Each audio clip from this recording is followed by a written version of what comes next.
Hey, sleepyheads, I know you had a tough day, but now you're safe, calm, and relax. Tonight, we're slipping back in time to a world where the cold didn't just bite, it devoured. Imagine this. You wake up, but you're not in your cozy bed with central heating humming in the background. Nope. You're on a straw mattress in a wooden shack the size of your bathroom. Your nose is frozen, your fingers feel like glass, and there's actual frost on your blanket because, yes, it's colder inside than it is outside. Welcome to winter in medieval Europe. No heating, no insulation, no thermal socks, just raw survival. Before we dive deeper, hit that like button if you've ever whined about the cold while standing in front of a fully stocked fireplace. And comment where you're watching from. I hope you're somewhere warm. You're going to need that comfort. Now dim the lights, maybe throw on a thick sweater, and get comfortable. Because what you're about to hear will make you grateful for every single degree on your thermostat. Let's start with where you're sleeping. The medieval peasant's home wasn't exactly a cozy cottage. It was more like a glorified barn. Walls, made of wattle and daub, think twigs stuffed with mud. Roof, thatched, leaky, and prone to mold. Doors, if you're lucky. Windows, rare. And if you had one, it didn't close. There's a fire pit in the middle of the room, but no chimney. Smoke just floats. Your lungs are basically medieval air filters. And guess what? You're not alone in this chilly hut. Your spouse, your children, your livestock? Yes, the goat, the chickens, maybe a pig all snuggled up together. Why? Because their body heat is your central heating. Romantic, right? Until the pig farts. Then it's hell on earth. There's no such thing as thermal wear or fleece or down jackets. You have wool. That's it. And not the soft, breathable wool from your favorite overpriced brand. We're talking scratchy, unwashed, sheep-smelling wool. And you layer like you're building armor. Undershirt over tunic, cloak, head wrap, socks if you're noble, rag strips if you're not, and shoes, if you have them, they're thin leather and leak like bad gossip. And yet you're still cold. Because no matter how many layers you wear, the wind slices through everything. It doesn't care about your tunic. It wants your soul. So you're hungry. Surprise, it's gruel again. Peasants relied on pottage, a thick, hot stew of whatever was lying around. Grains, cabbage, leeks, maybe a turnip if it hadn't frozen solid. No spices, no salt, no meat, unless something accidentally died. Food had to be cooked slowly over open fire, which meant you had to brave the smoke-filled air and the endless threat of burning down your own shack. But you did it. Because warm food was everything. It was hope in a bowl. Still hungry? Good. There's always black bread. Literally black. Because it's made with low-quality rye, full of mold, and sometimes dusted with ash from the oven. Bon appetit. Nighttime wasn't peaceful. It was terrifying. The fire dies out. The cold seeps in. There are no blankets, just animal skins, and the combined heat of whoever or whatever you're sleeping next to. The walls groan. The wind howls. You pull the skins tighter. Try to sleep. Try to ignore the damp on the floor and the rats skittering across your foot. You don't dream. You just hope the cold doesn't creep deep into your bones and stay there. And if someone gets sick, well, good luck. There's no medicine, just prayers and herbal tea. Winter wasn't just about surviving the night. It was about getting through months of freezing, boredom, and illness. There was little work, few crops, no light. So peasants told stories, mended clothes, tended to animals, and clung to each other for warmth. Some communities even sealed off parts of their homes for the season, walling up windows, stuffing cracks with hay, huddling into tighter corners like animals in a burrow. But even then, people died. Old people, young children, the sick. Winter took them, quietly, and then moved on to the next. You'd think the worst part of winter was the cold. It wasn't. It was the wind. See, cold is a silence, a stillness. It sneaks. But wind screams. It pounds your thatched roof like a drunk debt collector. It gets into your ears, your teeth, your soul. There's a night in January where you swear you hear it whispering through the cracks in the door. Not howling whispering. You don't belong here, it says. You're soft. You'll freeze. You grab another handful of straw from the corner and stuff it in the gap. Doesn't help.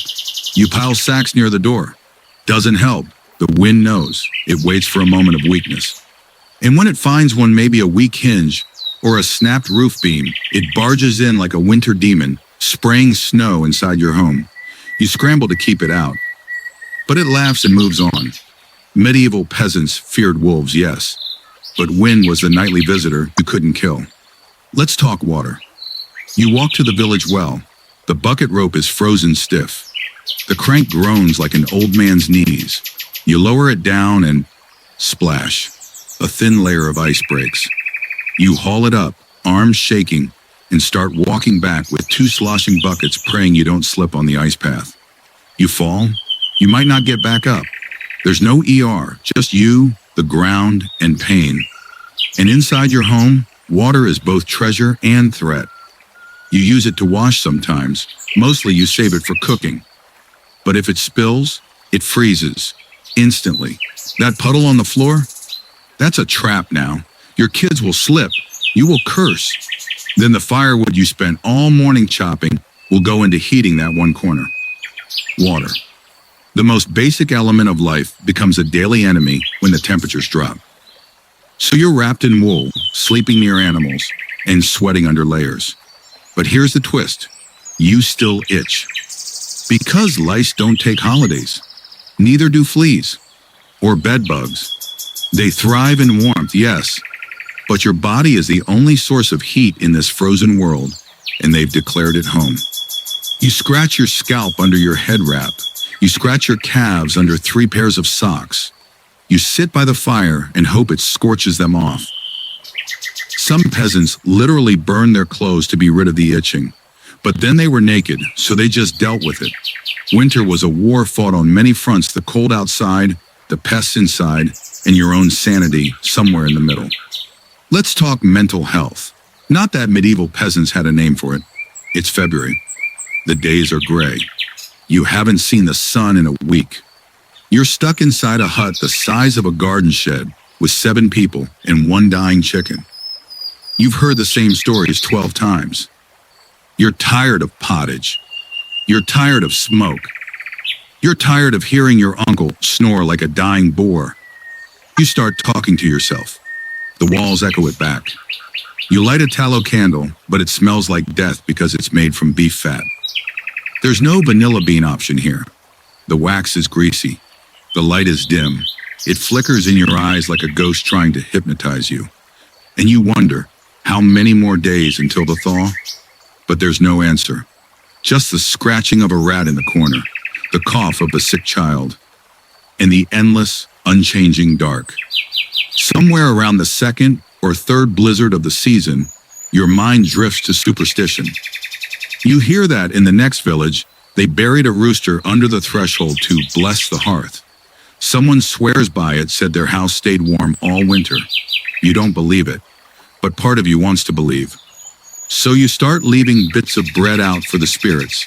You hang a dried herb bundle over the door. Maybe it's sage, maybe it's just weeds. Doesn't matter.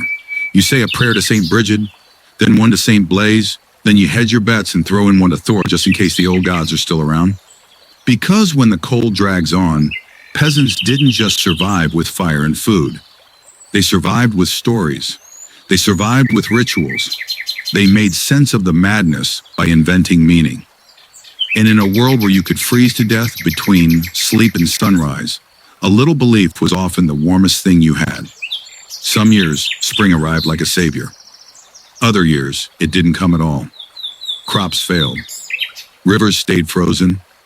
Roads turned to swamps, and the death toll quiet through winter began to rise in spring, when immune systems broke and hope finally gave out. These were called the hunger months, because your stored food was nearly gone, but nothing new had grown. The chickens hadn't laid. The cow gave no milk. You chewed bark. You made bread from moss. It was cruel, really, to survive winter only to starve in the thaw. But still, peasants kept going. Because they had to. Because the land didn't care how tired they were. Because their children needed warmth. And someone had to light the fire again, even if their hands shook while doing it. So now the real question, could you do it? Not once, not as a weekend challenge, but every year of your life. Could you face 6 months of bone-deep cold with no guarantee of survival, no help coming, no doctor in town, no heated blankets, no breaks? Could you spend 12-hour nights in silence and dark, hoping your roof holds, your food lasts, and your fire doesn't go out? Could you raise children in that world? Because that's what medieval peasants did without medals, without Instagram, without even a thank you. Just grit and the next sunrise. So when the power goes out in your apartment, when your boiler breaks for 48 hours and you tweet about it from under a heated blanket, remember this: they didn't just survive the cold. They endured it with nothing but willpower, a smoky fire, and each other. And somehow, that was enough. The fire was your lifeline, but it was also your enemy. Because in a medieval peasant's hut, there was no chimney, just a hole in the roof. And if the wind changed direction, smoke didn't rise. It sank. It filled the room like a creeping fog, stinging eyes and coating lungs with soot. You'd cough for hours. Your children would wheeze in their sleep. And by morning, the rafters were black, and your skin smelled like a burnt log. Yet still, you needed the fire for warmth, for food, for hope. It was the heart of the house, literally and figuratively. Families told stories around it. Lovers whispered beside it. And when the wind howled louder than you could bear, you'd stare into its flicker and pretend you were safe. Even if the smoke told you otherwise. If your marriage could survive a medieval winter, it could survive anything. Picture it. 2 people may be married by arrangement, maybe by luck now stuck in a single room for months. No doors to slam, no separate beds, no long walks to cool off. Just you, your partner, and maybe a crying infant or 2.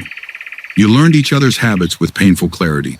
How they snored, how they chewed, how they prayed or didn't. You knew when they lied about being warm just to give you the last blanket. Winter stripped away privacy.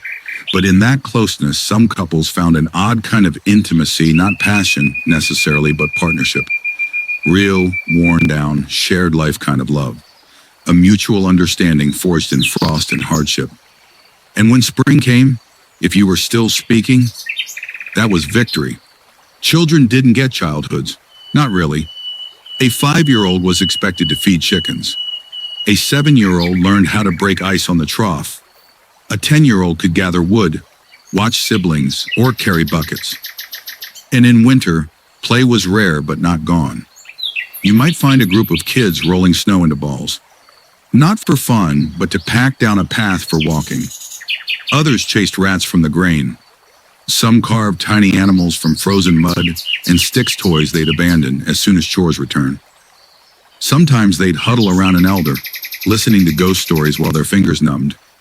They didn't complain, not because they weren't cold, but because they didn't know comfort well enough to miss it. To them, winter wasn't unfair. It just was. You can only be truly hungry so many times before your body starts playing tricks. Your stomach doesn't rumble anymore. It tightens, pulls in on itself like a dying star. Your dreams fill with roasted meat, ripe apples, honey. You wake up and taste nothing. Some nights peasants ate dirt. Others chewed on leather straps or pieces of bark. There were tales of villagers boiling grass or moss into soup. And once in a particularly cruel year, someone tried to eat boiled grain that had begun to ferment. It made them sick, nearly killed them. But in that moment, they said it tasted beautiful. That's the power of winter hunger. It rewrites your senses. It teaches you what desperation really is and what hope tastes like, even if it's poison. You fed the chickens until you couldn't. Then they fed you. This is the unspoken law of survival. You loved your animals. You thanked them. But they were resources first. In long winters, peasants had to choose. Feed the livestock or feed the family. If hay ran out, you let the weaker animals go. A sickly goat, a scrawny pig. You butchered by candlelight, wrapped the meat in snow, whispered apologies, and tried not to let the children cry too loudly. And when the animals were gone, the barn felt empty in a way the house never could. Because those creatures had been warmth, companionship, even laughter. Now they were memories and stew. Time was a slippery thing in winter. There were no watches, no reliable clocks. You measured the hours by the rooster's cry, the length of a candle, or the ache in your bones. If you slept a little too long, the fire died. If you didn't sleep enough, you were useless for chores. And because the days were so short, barely 8 hours of light life became a series of small tasks swallowed in long shadows. You'd mend a coat, sharpen a blade, stitch a hole in a boot with trembling fingers. And when the rooster called again, just before dawn, you started all over, barely rested, never warm, always moving. Because in winter, stopping too long meant freezing. Even in winter, life began, sometimes too soon, sometimes too late. When a woman went into labor, the village midwife would arrive holding a smoking lantern, her cloak crusted with ice, her boots crunching over snow. She brought herbs, cloths, boiled water if it was possible, and prayers. Birth was agony, risk, hope. And in winter, it came with one extra danger, cold air stealing a newborn's first breath. So the midwife would sit near the fire, swaddling the baby, whispering old blessings. Because in winter, stopping too long meant freezing. Even in winter, life began, sometimes too soon, sometimes too late. When a woman went into labor, the village midwife would arrive holding a smoking lantern, her cloak crusted with ice, her boots crunching over snow. She brought herbs, cloths, boiled water if it was possible, and prayers. Birth was agony, risk, hope. And in winter, it came with one extra danger, cold air stealing a newborn's first breath. So the midwife would sit near the fire, it was said swaddling the baby, whispering old blessings. Some infants were named Blaze or Frost for that reason. They were winter-born, survivors from their very first breath. It's the middle of the night. You wake up to silence, the kind so thick, so unnatural, your ears strain to hear something. Anything. And then, a knock. Not on the door, on the window, just one tap. Your breath stills, your fingers grip the wool blanket. You don't move. In medieval villages, winter brought more than frost. It brought fear.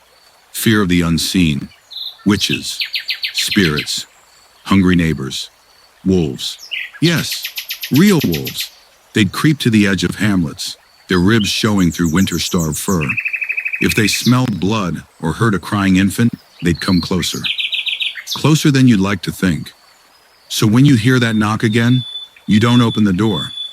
You whisper a prayer, you toss salt across the threshold, and you wait until morning. If there is a morning. Your child has a fever. Their skin burns, their lips crack, their eyes roll beneath trembling lids. You have no thermometer, no Tylenol, no doctor down the road. What you do have is Mara, the village wise woman. She's somewhere between healer and heretic. She knows plants, she knows prayers. She also knows things no one else talks about. She arrives at dawn, clutching a bundle of dried herbs tied in twine. You let her in, even though your neighbor says she once spoke to crows. She brews a tea so bitter it makes your child gag. She places iron nails under the bed to ward off spirits. She mumbles something in a language older than the church, and then she leaves. Sometimes the child lives. Sometimes they don't. And no one blames her either way, because in winter, even survival is part superstition. Let's talk about water, or more specifically, how to get it when the world is frozen. You can't just turn on a tap. The well, it's frozen solid. The stream nearby, you'll need a pickaxe just to crack the surface. So you take a bucket, walk half a mile through knee-deep snow, and reach the riverbank. You break the ice with a hammerstone. You scoop as fast as you can before your hands go numb. Then you run back, trying not to spill. Because if the water sits too long, even a few minutes, it'll start to freeze again, right in the bucket, like it's mocking you. And if it spills on your clothes, that's worse, because now your sleeve is wet, and wet in winter means death, water. The very thing keeping you alive is also the thing threatening to kill you. Late February, or maybe March. It's hard to tell. But one morning, you step outside and it's warm. The snow is melting. You hear birds. The wind doesn't bite quite as hard. And for the first time in months, you feel it. Hope. You rush to the garden plot. You check the trees. You breathe deep, trying to remember what spring smells like. But here's the thing. Winter isn't done with you yet. This is what the old folks call a false thaw. It tricks the seeds into sprouting too soon.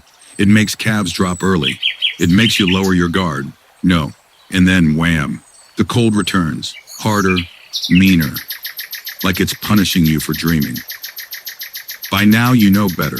You keep your boots by the fire. You sleep in your clothes. You never trust the sun. Because spring doesn't come gently. It fights its way in. Let's not pretend it was all misery. Even in the darkest, coldest winters, peasants found joy. Not big joy, not parades or grand feasts, but tiny flickers of it. A song hummed while mending a tunic. A hot bowl of porridge plain, but full. A neighbor sharing firewood without being asked. A carved spoon passed from grandfather to grandson. The first time the snow stopped falling for a whole day. Joy came in pieces. Small, chipped, imperfect, but real, and that was enough. Because if you could laugh even once in the face of that long, pitiless season, then winter hadn't won. You hear it again. Scritch, scritch, scritch. Under the floorboards, or inside the thatch above your head. It moves when you move. It knows you're listening. Rats. They've come for the grain. The same grain you've measured out to last until spring. The same grain your family depends on to stay alive. You've already lost half a sack, maybe more, and now you have to choose. Burn wood to stay warm or burn it to stay awake and chase the rats off? You stomp your foot, you shout, nothing. They don't fear you anymore. In fact, in the cold and dark, you start to fear them. Food is scarce, so tonight it's bread again. Not fresh, fluffy loaves. This bread is dense, cracked like old leather, hard as stone. It's been scraped together from barley, peas, maybe even a few ground-up acorns. You tear off a chunk. It smells strange, earthy, slightly sour. You bite in. It's like chewing bark, but you eat anyway. You have to. And sometimes when things get really bad, you might get lucky, find a loaf with a strange hue. Greenish, purplish, a fuzzy texture. It's mold, but it might be the good kind, the kind that makes you feel light, almost drunk. Some say it wards off hunger. Others say it makes you see angels or demons. You eat it anyway, because hunger doesn't wait for clean food. You always thought frostbite would feel sharp, like knives or glass, but it doesn't. It starts with warmth, a terrible, burning warmth. Your fingers begin to tingle. Then they feel hot. You take off your gloves thinking the chill is over, thinking you've beaten it. That's the trap. The heat is your nerves shutting down, the blood pulling back, your body giving up on your fingertips. By the time you realize what's happening, it's too late. The skin darkens, blisters. Eventually, it peels away like bark from a dead tree. There's no cure. Not here. Not now. You wrap the hand, you pray, and you learn to chop wood one-handed. A strange thing happens when snow piles high. Your roof begins to sweat. The thatch freezes, thaws, freezes again. Icicles form inside the house. Your bed is wet, your clothes drip, and the firewood, it's soaked through. But the worst part isn't the water, it's what comes next.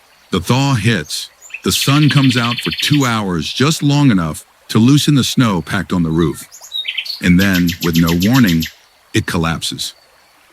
Not all at once, just a heavy patch, enough to crush the baby's cradle, or the corner of the bread oven, or the shoulders of a sleeping man.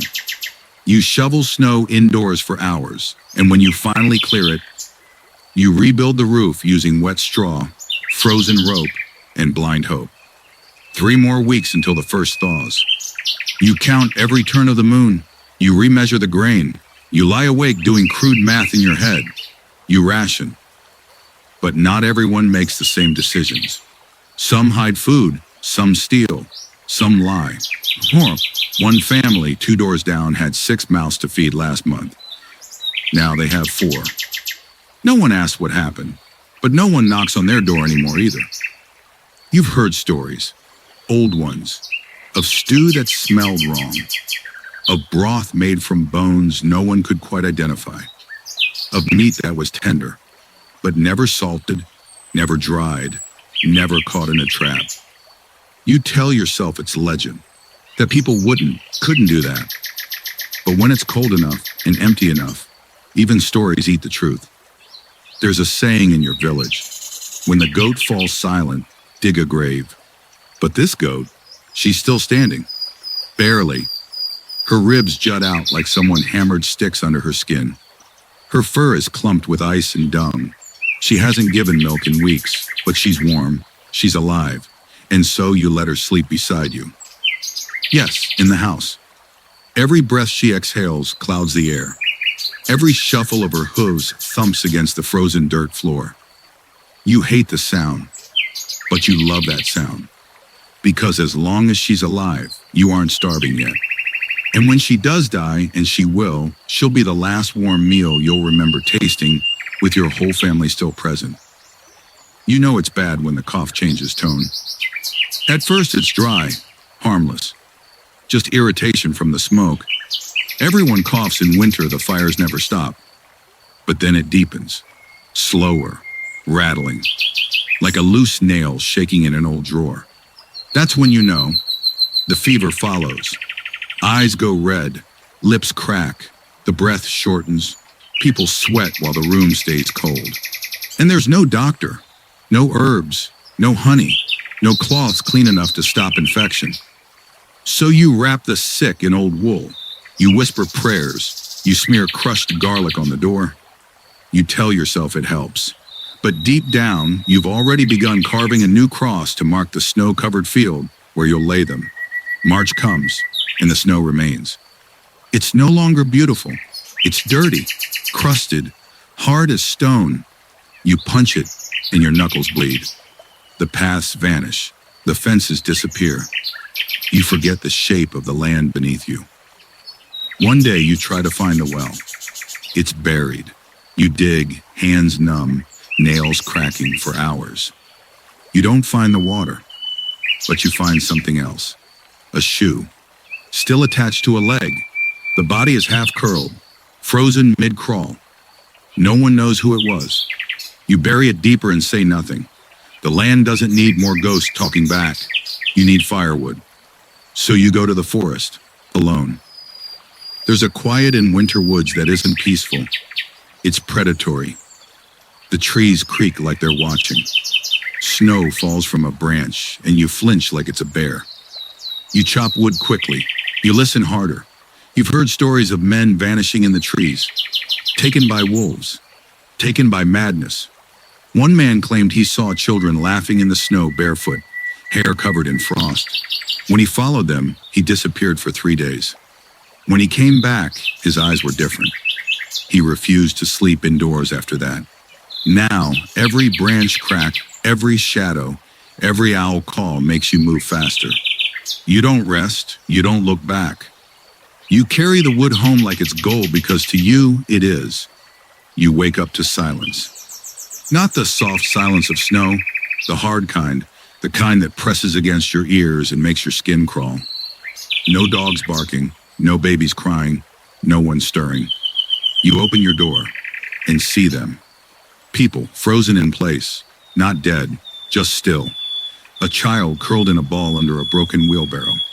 A woman halfway to the well, arms wrapped around a bundle that's not moving. Your neighbor standing against his doorframe, staring into nothing, frost coating his beard, icicles hanging from his sleeves. It's not magic, not a curse, it's shock. The cold was just too much. They'll thaw, some of them, but not all will come back the same. And then just when the world feels completely abandoned, it happens. A stem. Small, green, fragile. Poking through the snow like it doesn't know it's supposed to be dead. You stare at it like a madman. You drop to your knees. You weep. Not because you're happy, but because your body has forgotten what hope feels like. You bring it home, a single blade of green, clutched in a shaking hand. You show it to the goat, the new one, barely born, wobbling on stick legs. You show it to your child, who touches it like it's fire. And for the first time in months, no one says anything. Because this is the moment winter dies. And life begins again. You thought the snow was the enemy. You were wrong. Because now comes the mud. It swallows boots whole. It pulls carts into the earth. It drinks whatever hope you had for a clean start. The ground that was once stone hard and frozen is now a black, sucking swamp. The roads vanish. The animals refuse to move. And the smell? Rotten hay, rotting hooves, waterlogged manure thawing after months beneath snow. There's a word for this season. The thaw rot. It creeps into your home on your shoes, your knees, your children's hands. You scrub the floors, but it doesn't leave. You sleep above it. You eat beside it. You cough more. Because the thaw doesn't just reveal the ground, it reveals what winter hid. They always come. You think spring means safety, but that's the cruelest trick of all. Now the rats come out. So do the fleas. And soon people get sick. Fevers rise. Bellies cramp. A man collapses in the fields and doesn't rise again. The elders say it's spring lung. Others say swamp breath. No one has a name that matters. But you know what it feels like. Breath that rattles. Eyes that turn yellow. Mucus that comes up black. And the worst part? It spreads. Your cousin dies in 2 days. His wife follows. Then the girl who helped wash their bodies. Your neighbor boards up his door. You do the same. Food is growing again. Sort of. You find mushrooms. They look like the ones your mother picked last year. You cook them in a weak onion broth. You serve them with pride. That night, your youngest child begins to sweat. By morning, they're convulsing. Poison mushrooms. The similarity fooled you. You scream. You dig up the ones you didn't cook and hurl them into the woods. You beat the earth like it lied to you. You promise never to forage again. You'll break that promise within 2 weeks, because hunger is stronger than fear. Finally, one day you see it. Green fields, not just blades, but sheets. Wheat rising, barley shaking in the breeze. Sheep with fat on their ribs. Chickens laying again. You light a fire that night, not to warm, but to thank. The village gathers, the first dance of the year. There's a pig slaughtered. Bread rises over the hearth. Meat is poured like it never ran out. You laugh, you eat, you dance until the sky turns lavender with dawn. And yet, half the faces are missing. Empty stools, quiet corners. A song cut short because the singer was one of the ones the snow stole. You smile anyway, because that's what survival looks like. Grief in one hand, joy in the other. And both are sacred. You survived. But you don't sleep. Even in summer, you hoard food. You wake in the night to count sacks of grain. You snap at your children if they drop crumbs. You watch the sky like it's a curse waiting to fall again. And when someone mentions next winter, your hands shake. Because once you face the cold like that, truly faced it, you don't forget. It lives in you, a little ice shard tucked under your ribs, and it never melts. Years pass. The goat's long gone. So is the old man who taught you how to line your shoes with straw. But now, you're the one teaching. Your child's child asks, why do we keep onion in our pockets in winter? You smile. You explain how onions draw out poison. Maybe, or maybe they just gave you something to believe in. Why do we whistle in the woods? To warn spirits, or wolves, or loneliness.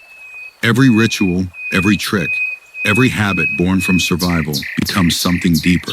Culture, tradition, the stories of your people. You didn't just live through a winter, you earned a place in history. You don't make it through winter on warmth alone. You make it through on belief.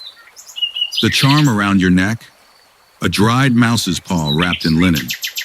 For luck, your father wore it through the blizzard of '84, and he said he heard death scratching at the door, but pass him by. There's salt tucked into the corner of every window frame. If spirits come through the glass, the salt will confuse them. They'll stop to count each grain. You hang an old jawbone of a sheep above the door. Why? Who knows? It's been there since before you were born. Your mother said it stopped her sister from dying of frost fever. When your youngest got sick last December, you boiled the jawbone in vinegar and buried it in the outhouse. She lived. You're not saying the bone did it. You're just saying she lived. Silence in the forest isn't silent. At night, the sound of snow falling is like cloth ripping slowly in the dark. You hear foxes scream, sometimes owls. Once a voice calling your name but stretched, like someone underwater. You don't answer. Because you were raised right. You know that when the snow talks back, it isn't always snow. There's a legend in your village of the white crone, a woman with eyes like milk and breath like chimney smoke. She walks only when the moon is buried in cloud. If she comes to your door and finds you warm, she smiles and passes by. But if she finds your hearth cold, she comes in and never leaves. Fire is your god now. You don't pray to saints in the chapel, you pray to the fire. Because it listens, it answers. It crackles when you're afraid. It hisses when someone lies. If the flames leap when you speak a name, it means that person is near death. Some say fire is alive. It has moods, needs. You feed it scraps even when you're hungry. Hair clippings, fingernail trimmings, the feather of a crow. In the darkest hours, you talk to it. Tell it secrets. Ask it to protect your sleep. Sometimes it answers with sparks. Once it answered with a face. You never asked again. There's a point in winter where time unravels. You lose track of days. The candle stubs are too short to measure. The sun is gone so long, you start to think maybe it won't come back. Someone in the next cottage sings the same song for 9 days, over and over.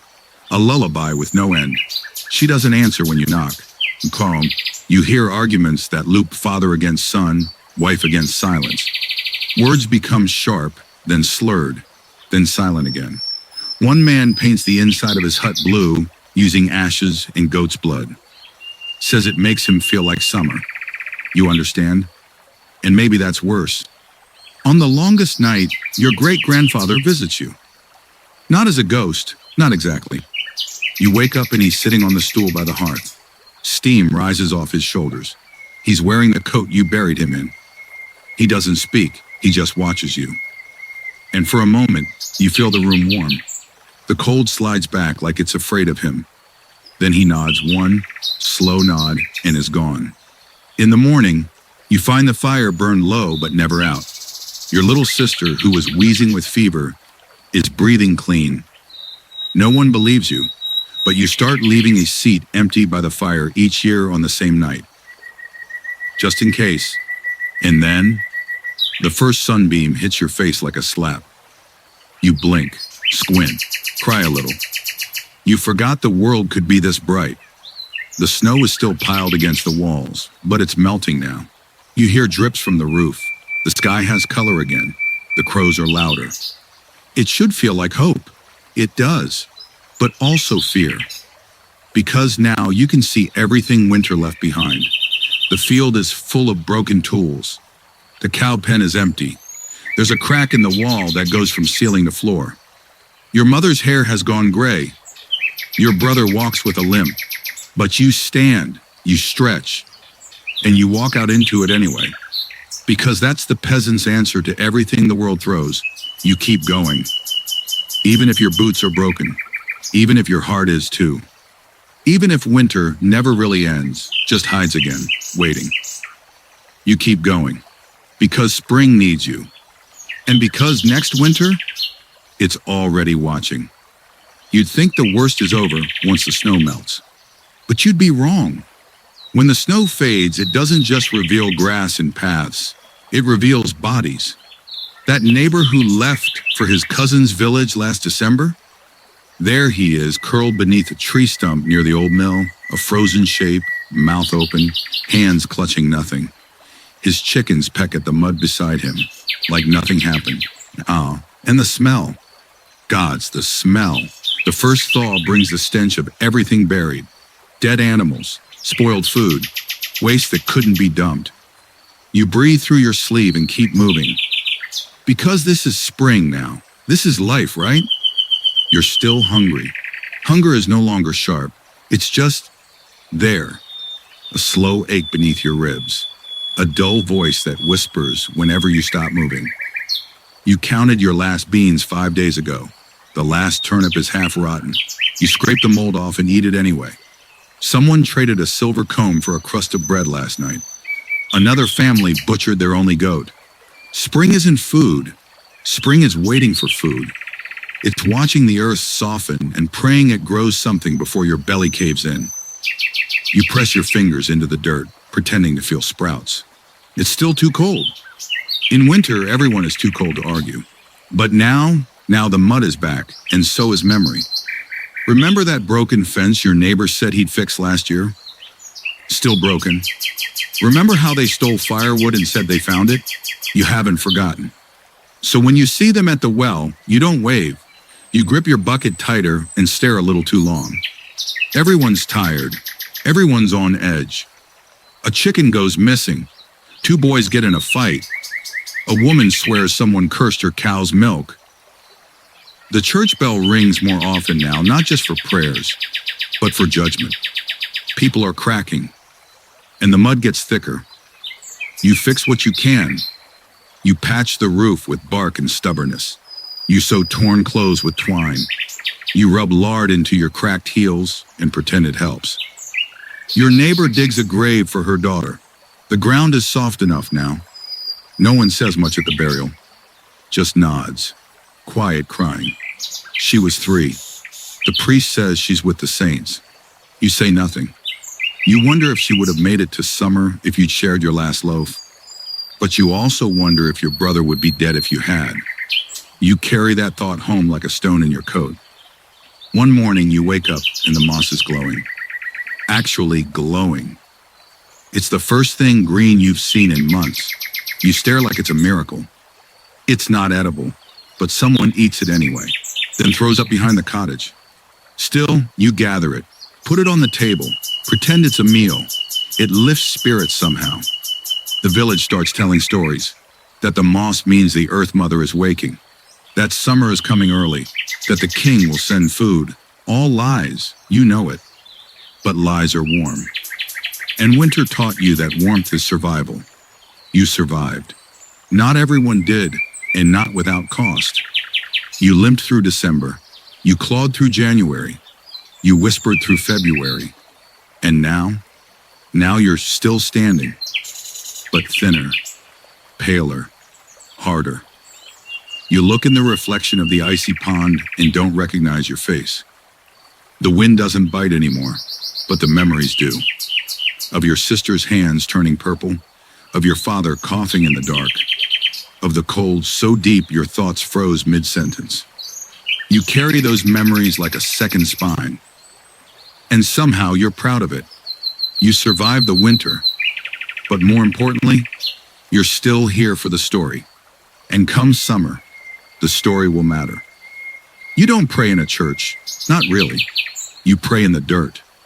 You kneel, press your fingers into the thawed earth, and murmur half-remembered blessings, a mix of Latin from the priest and whispered curses from your grandmother. Doesn't matter if they're holy or heathen. You'll try anything if it means the seeds take. You don't have many. Some barley, a few beans, 3 onions that might grow if the frost doesn't snap back for one final surprise. You plant them like you're burying the last hope in the world. And then you wait. Waiting is the hardest part. The bell rings at dawn and again at dusk. You can hear it from anywhere: the field, the well, the woods where you sneak to find dry sticks. The bell is supposed to be holy, but you've started to flinch when it rings, because now it means someone's died, or something's been stolen, or someone claims to have seen the crow again. You don't talk about the crow in front of the priest, but the old ones remember. One blackbird circling above the village? That's an omen. Two? Someone's going to rot from the inside out before the next full moon. It's nonsense, you tell yourself. Still, you carry a bit of iron in your pocket, just in case. The sun is back, but so is the sickness. When the ice melts, it carries more than water. It stirs up rot, mold, things you can't see. Children get coughs that don't stop. Your neighbor's baby burns with fever and won't take milk.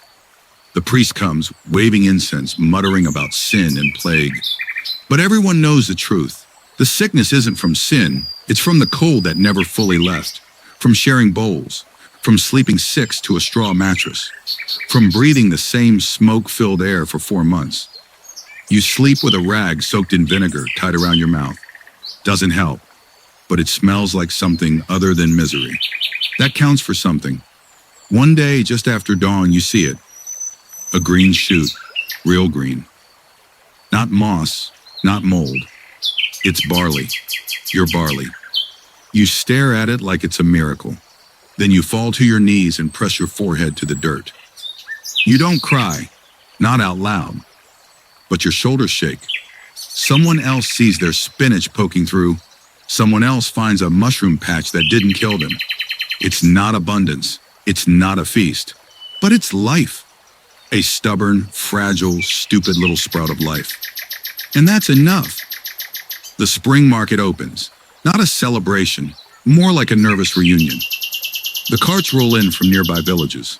Some are full of herbs, dried meat, linen. Others are nearly empty.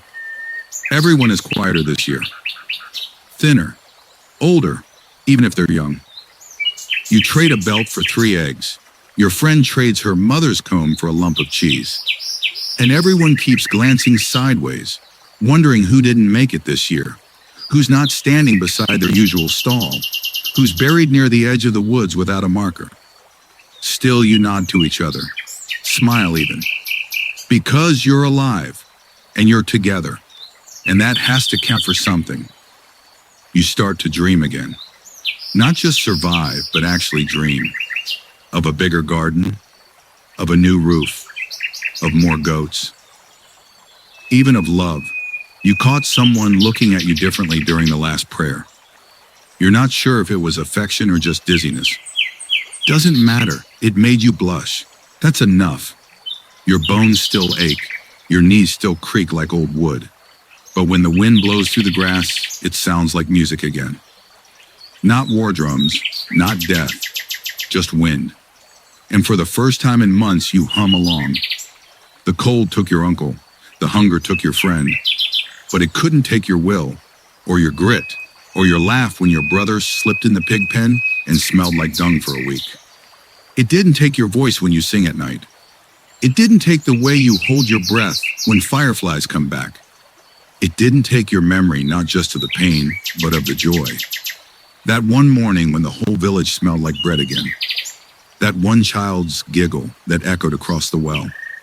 That one moment you realized, you're not just alive, you're still human. So, you made it, through the ice, through the rot, through the hollow hunger, and the long, screaming silence of winter nights. You didn't have central heating, or thick blankets from Amazon, or soup that didn't need a fire, or a kitchen, or a miracle. But you endured.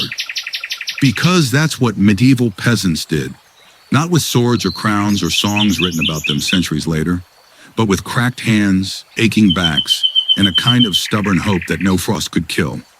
And now here you are, sitting warm probably, maybe sipping something, maybe wrapped in a soft blanket, on a sofa, in a room with walls that don't leak wind, in a fridge that hums like magic. Look around and remember them. The nameless millions who came before, who survived winters so brutal they became legend, who built the bones of the world we live in now, and who still whisper, If you listen closely, keep going. You don't need to be comfortable. You just need to be brave. If this story made you shiver, wonder, or feel a little more human, hit that like button. Let me know in the comments what would have broken you first in a medieval winter. The cold, the silence, the smell. And if you're new here, subscribe, because we're just getting started peeling back the velvet curtain of history. Until next time, sleep warm, dream deep, and never forget, you carry the fire of 1,000 winters. Even if you've never lit one, good night.